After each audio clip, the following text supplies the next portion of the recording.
Hello. Oh, I was going to change the color. Hello, everyone. Welcome to class. We're going to do some breath work today. I am on my own today, which means I don't have a tech helping me with all of this behind the scenes jazz. So it's me, myself, and I. And don't you know, I can't find the things I'm looking for. But I still haven't found what I'm looking for. And I bet it might not happen. No, not that. So you know what? Talk amongst yourselves while I see if I can. One thing I know for sure is I don't think we're going to have a timer. So just know this will go for about 30 minutes. Well, whatever. I can't find it. I was going to change the background color, but you know what? Not that big of a deal. One other fun thing is that we are live on Facebook today. So let me log in there. I just pray to bejesus that this is actually working. I think we're good. And you know what? If it doesn't work, then that's just that. If you ever do want to watch us live on Facebook, which I'm not quite sure why you would if you're watching here, but I don't know. YMCA of the North. Boom. And then there we are. Yay! Some people are watching. Cool. So if you're watching live, feel free to comment. Let me know you're here. Give a thumbs up. I'm going to say hello, people. So it's just a fun way to connect. You know, even if you do watch this on virtual Y, we can't communicate on virtual Y right now. I hear the feedback. Let me turn that down. But we can if you watch on Facebook Live. So, you know, just log into one or both. And this is a way, you know, like if I have questions or if you have questions, just a way for us to communicate. Let me just take a second here because setting up was stressful. I come in the studio and the lights are off and I'm like, oh, flubber buster. I'm trying to find I swear in real life, not in virtual Y. And I'm trying to come up with a word that I can replace my swear words with. Flubberbuster seems like too many syllables. So the easiest, well, the one that came to me first is what comes to a lot of people, which is fudge. So I'm going to replace it with fudge today and see where we get. So I came in the studio, the lights were off, and I'm like, fudger! I'm alone. It's a good, oh gosh, I can hear myself on Facebook. Turn that all the way down. I just heard, fudger. Those instances are a good segue into breathwork. They're a good reminder of expectations and knowing that we can set some pretty unrealistic expectations. Hello, Barbara. She says, rats, phooey, zounds. Sure, we'll do rats next time.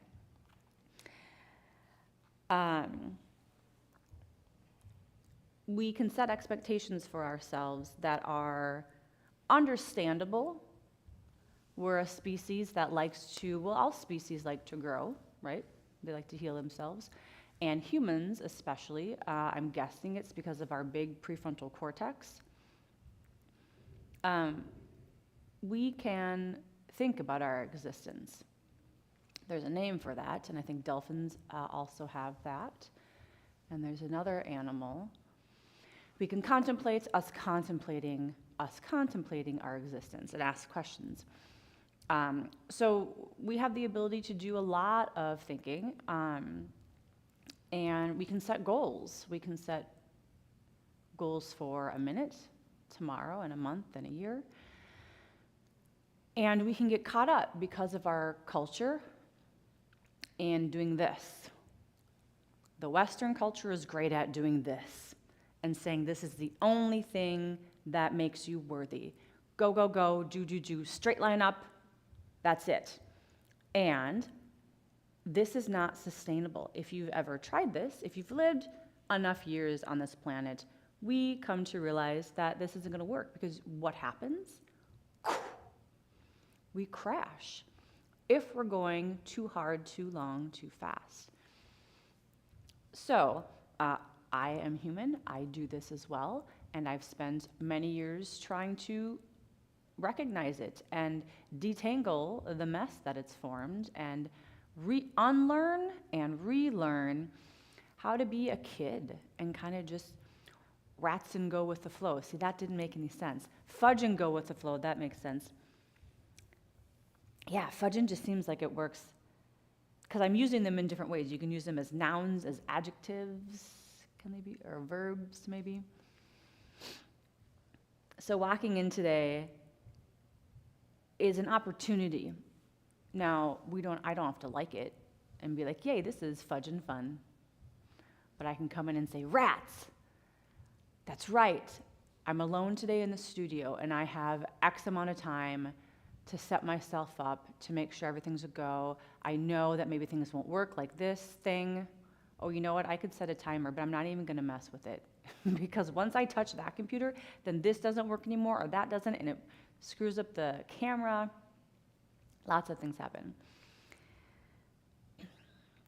So, allowing these uncomfortable moments to be an opportunity, yet an uncomfortable opportunity that we don't ever want to happen again, to reset our expectations and to take a look at, what we're expecting out of ourselves. And a lot of times, in my experience with myself and others, we're expecting a lot.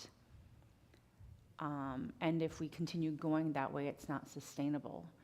So bringing the Fool in the tarot, there's the Fool card.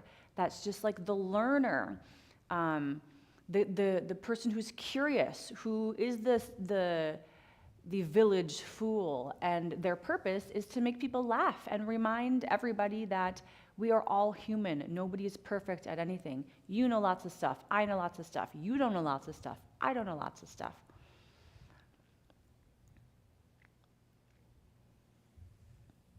So that's what I'm leaning into today.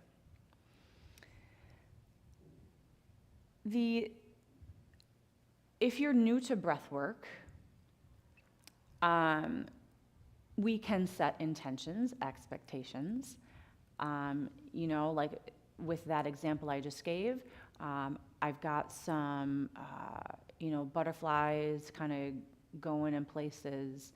I could come to my breathwork practice with the intention of letting those move, because oftentimes those feelings get stuck. And that's when we have a backlog, and that's when we're driving on the street and somebody cuts us off and we say, fudge you! I was trying to think of the the swear word with the one that starts with an M in the beginning and then ends with the F, but it would be too close to sounding like that. We say, fudge you! Right? We're in a heightened state when we're driving, yes. We're behind the wheel of a ton or so of metal, I'm guessing. It's pretty heavy. And any, unhelpful move could mean life or death. So it's understandable that we really reactive when we're driving, and especially if we have the backlog, right? If enough times, if I come in here enough times and I don't have my tech person and I allow that to fester in me and I'm not mindful of it and I'm not choosing to try my best to learn from it, those one-time butterflies turn into like a two-time butterfly. And then the butterflies start to get heavy and they maybe start to smell. and they're not moving as fast, or maybe they just start moving frantically everywhere, and then maybe they turn into like globs of mud. Like, we all can talk about what those feelings feel like to us, and it's helpful to name those. It's helpful to get familiar with, what do I feel like when I get off? When I feel off. What do I feel like when I am off? When my energy is off? That's a good reminder to move it. That's your backlog saying, hey, yo, Westerner, you've spent a long time here with unresolved emotions, unresolved feelings, and the body will give us signs that says, stop, reorient. And we're so used to just taking something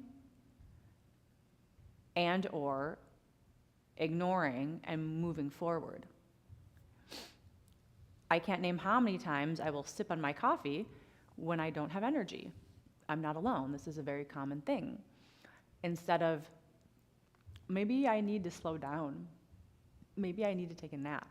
And like, heaven forbid we take a nap in the middle of the day. Like, a lot of us can't. That's the unfortunate thing sometimes about the Western society, is a lot of these things I'm describing, and a lot of people describe about in the wellness industry, in the holistic industry, in the whatever industry.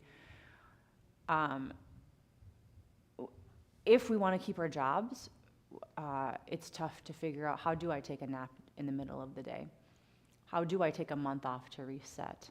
How do I cook my food at night and then bring it with me to work in the morning, while all along taking care of my parents or my kids or my spouse or my yard or my dogs or whatever?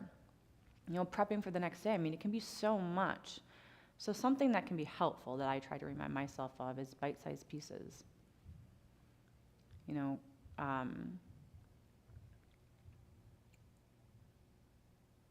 that can be an overwhelming thing in and of itself. It's like, I have to do all the things. Oh, pendulum swing from 0 to 100. That's not sustainable. That's doing this as well. So you can use this breathwork practice today and any other of the videos you're watching, or if you tune in the weeks to come, as one small thing you're doing for yourself to help you move through the backlog. And it's like building your bicep. I use this example all the time. If you want to build anything, but I use the bicep because that's often what I'm working on, I guess. And it's the one that I'm going to see the quickest, I think, when I start working out. You're not going to build your bicep over one day, right? That's not going to happen. You can sure as rats try. Some of it's not going to make any sense. You can sure as heck try, and you will kill your bicep. Like, you won't be able to move, and this can happen in life too. You know, we try to learn too fast, or we try to absorb too fast, or do too many things, our body will eventually collapse. And that's what most of us are trying not to do. So, a little tangent, but I allow myself to verbal vomit because I'm trusting from spirit that it's just meant to come out. Now that I don't have my timer, I really need to keep track of the time. So we've got about 16 minutes left. Let's start the breathwork practice. I'm going to go over the disclaimer every time until we decide to do something different with it. We might just put it on the screen right before the live starts, so I don't need to talk about it every time. But no, it's very important, especially for the first timers. You can imagine people who have never watched this and who are here for the first time. It's helpful to hear the disclaimer and things to expect. Those of you who have heard it before, it's just a nice reminder. So the breath work that we practice today and that I teach is a 3-part active breath. So it's meant to move stuff. It's meant for you to feel things. I'm going to read now. Breathwork can result in intense experiences. You may find it physically, emotionally, or mentally challenging. If you currently have or have a history of the following medical conditions, you are encouraged to check with your doctor prior to involvement. Here's the list. Cardiovascular disease, heart attack, high blood pressure, if you take blood thinners, epilepsy or seizures, glaucoma, osteoporosis, severe asthma, bipolar, schizophrenia, dissociative disorders, history of significant trauma, or if you are pregnant. Now, none of those things means you cannot do breath work. It means check with your practitioners, right? Check with your naturopath. Check with your acupuncturist. Check with your MD. By the way, they're not the only ones that know anything, right? Check with your yoga practitioner. I want you to nudge up to your edges. That's part of this work. Growth is uncomfortable. If it's not uncomfortable, it's not growth, so far in my experience on this planet. That's all right if it's not uncomfortable. It just simply means you're chilling, right? And that seed that gets planted in the ground needs to exert energy and to expand out of its comfort. It has to break through its shell. It has to move through the dark, complete dark underground. I know some seeds you can plant topsoil, but I'm talking about the deeper ones. Even the topsoil one, it has to break out of its shell. And then it has to continue growing. Well, it doesn't have to, but if it wants to live. And I'm paralleling this to you and humans. If we want to live and if we want to get, the most of what we came here for, we're always moving somewhere like this, and this is a good example, right? I didn't go to straight up. It's like, it can go all over the place.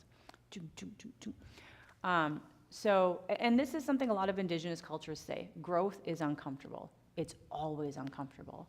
So you don't have to agree with me. You don't have to believe it. And leave it on the back burner. Just think about it.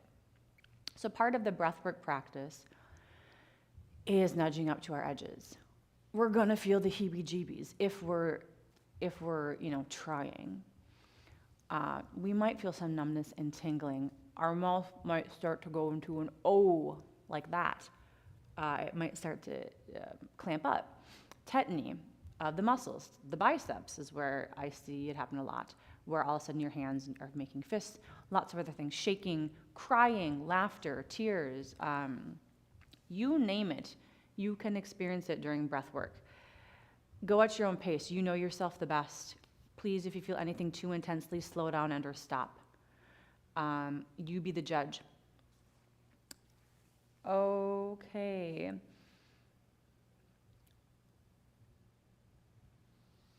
So let's take a few seconds. I'm going to start my music and think about what you're here for. If you came with an intention,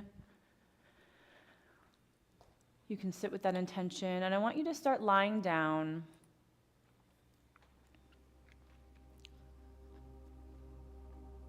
Lying down because you can get a little dizzy during breath work. And before you completely lie down, here's what it looks like. 3-part breath in through the tummy, chest, exhale, tummy, chest, exhale, all in and out through the mouth. There's reasons for this. If you find yourself breathing through the nose, that's okay. Come back to your mouth.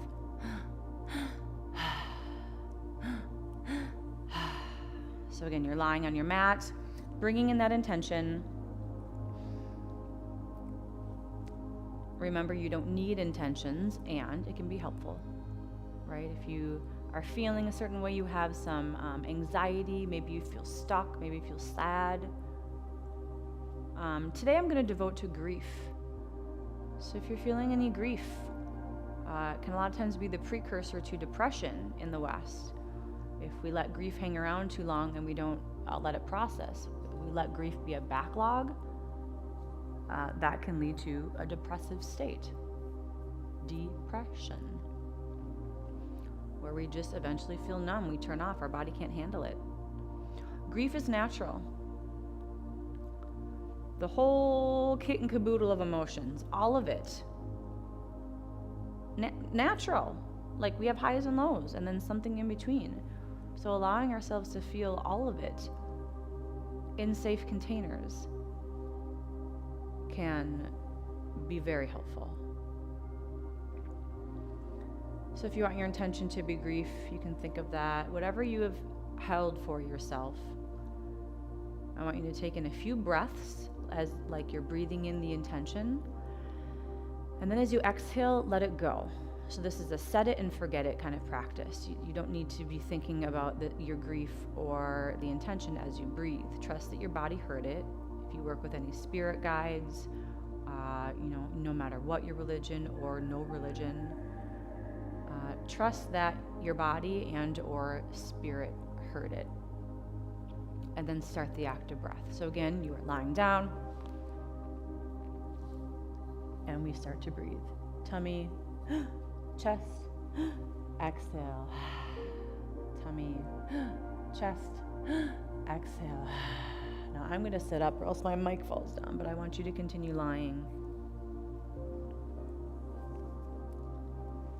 And continue breathing.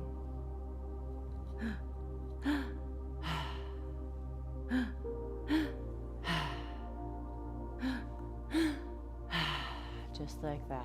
In and out through the mouth. Let that belly expand on the first breath. Chest expands on the second breath. And then you exhale. It doesn't have to be elongated, just a okay, and the pace of breath work can change. If you're not feeling anything and you want to feel something, you breathe deeper and faster. If you're feeling a little too much, you've hit the edge and maybe gone overboard, slow your breathing down.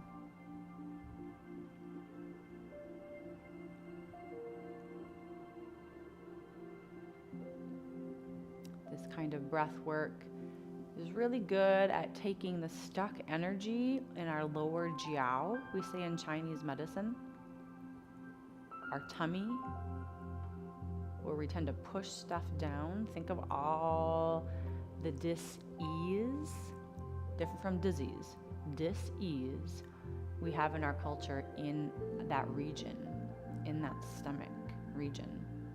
Well, not stomach, stomach's up here, tummy. A lot of this can be because of our practice of pushing it down, not talking about it, not letting it process for good reason. We're not taught how to do that. Well, I would say the majority of us aren't. Think of this practice as plumbing for your system. It's plumbing for your nervous system. It's getting out and allowing all those butterflies or that heavy clay, you can think of it. What does it feel like?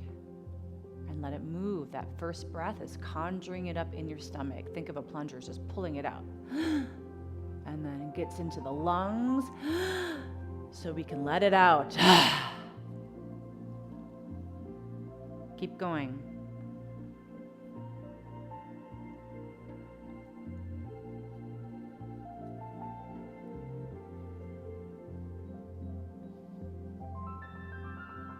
Now, by now, if you've stuck with the practice,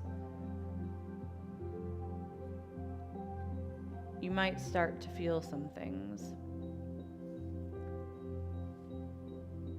That's okay. Lean into it.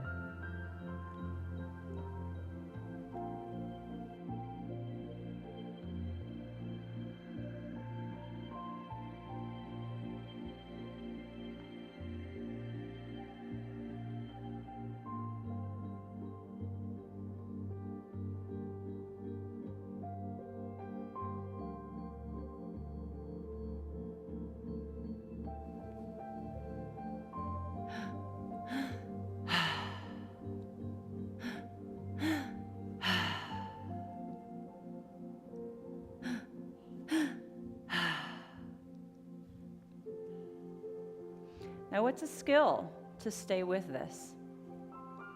It's very easy to stop. Go about your day. And staying here,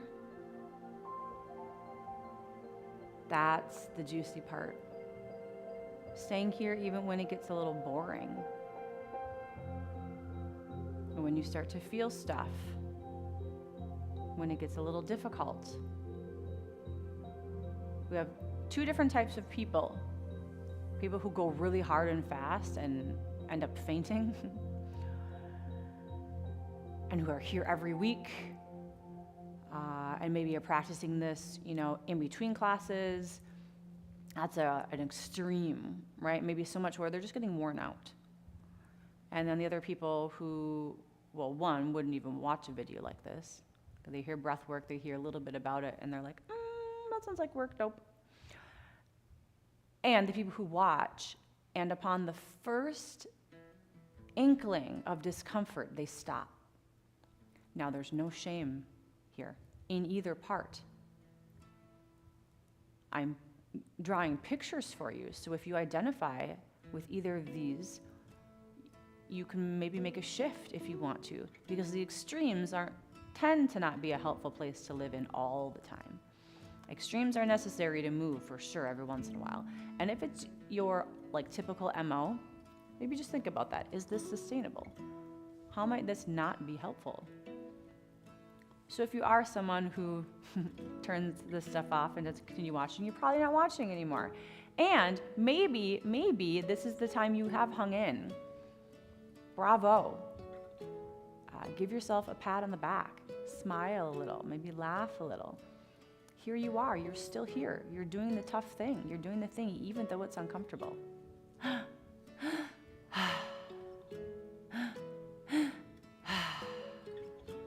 This can be big medicine for people who are ready for it.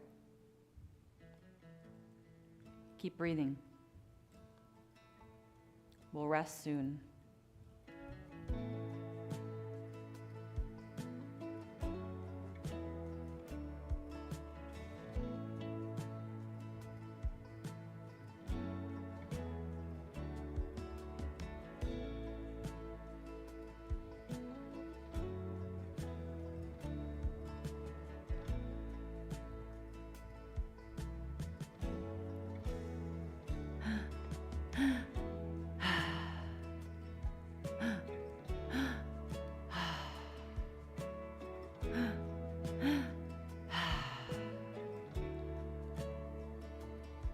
All right, 5 more breaths together and we rest. 1, 2,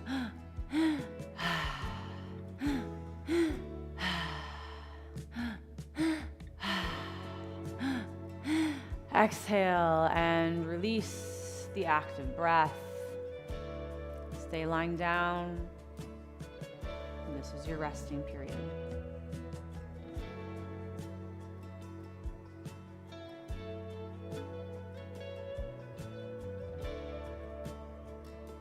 This is often the time where integration happens. We recoup. Allow any sensations to be there. Welcome them in as medicine. Your body doesn't do things on accident.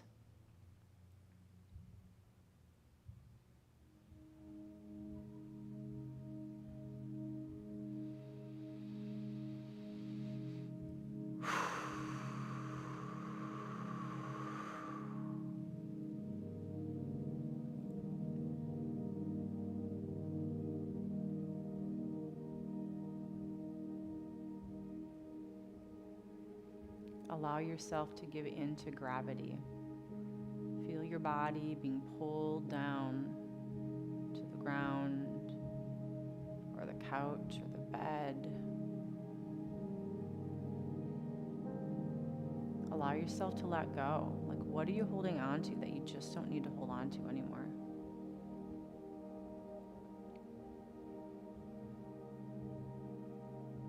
What sadness, what loneliness, what grieving do you have? And by the way, we grieve lots of things other than humans dying. We can grieve a pet dying. We can grieve a relationship dying. A season gone. A missed opportunity. That job we really wanted. That praise we really wanted.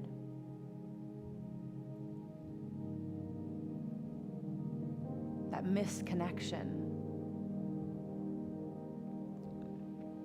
Years gone by. We can grieve things that haven't seemingly happened yet. I can grieve my parents' death, even though they're both still alive right now. That's normal. That is normal. It's oh so very human. So if you find yourself in that state right now, bravo. It's okay to shed some tears. Grief is all about love.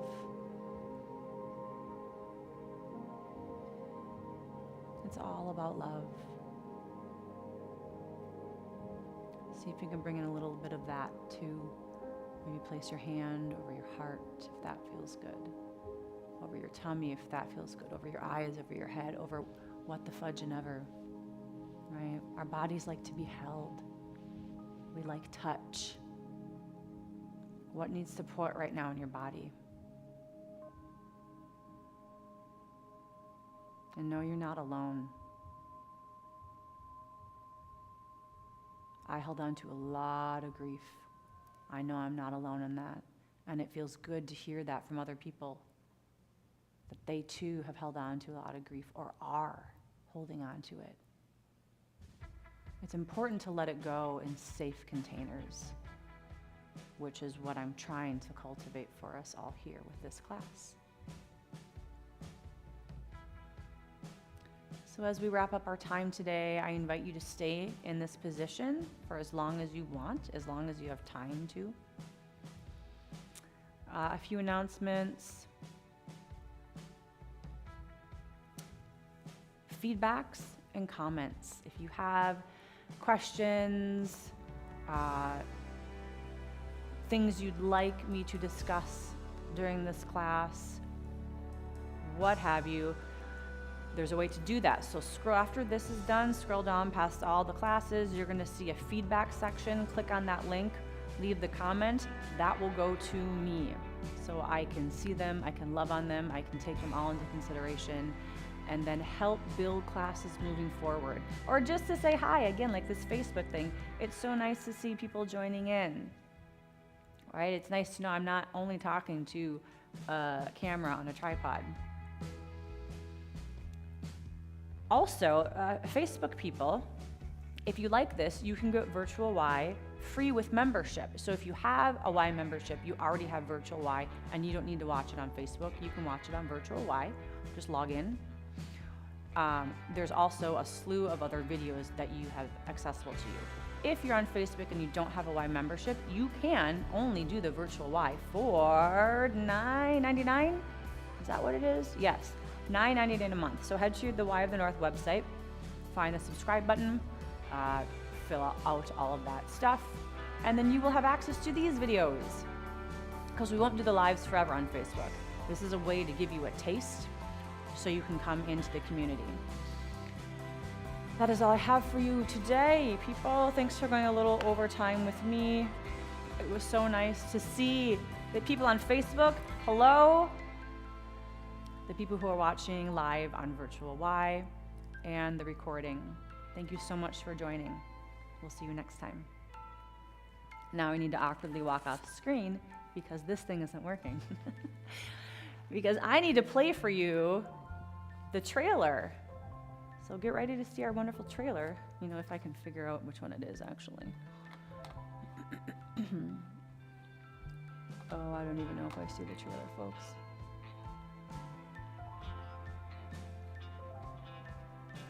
The fun part where you hear Rachel's voice talking about the trailer. You know what? Post-production, they can cut this all out. I just want to see if I can find it one more time, just for me. It's usually right there, but it's not. I'm supposed to hold and swipe. Hold and swipe. It just doesn't come up.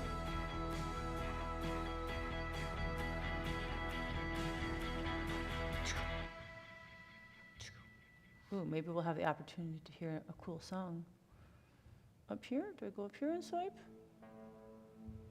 No. Okay, well, I tried. Okay, well, no trailer for you. You're just going to see me walk off camera, and you get to see the lower half of me. All right, everybody. See you next time.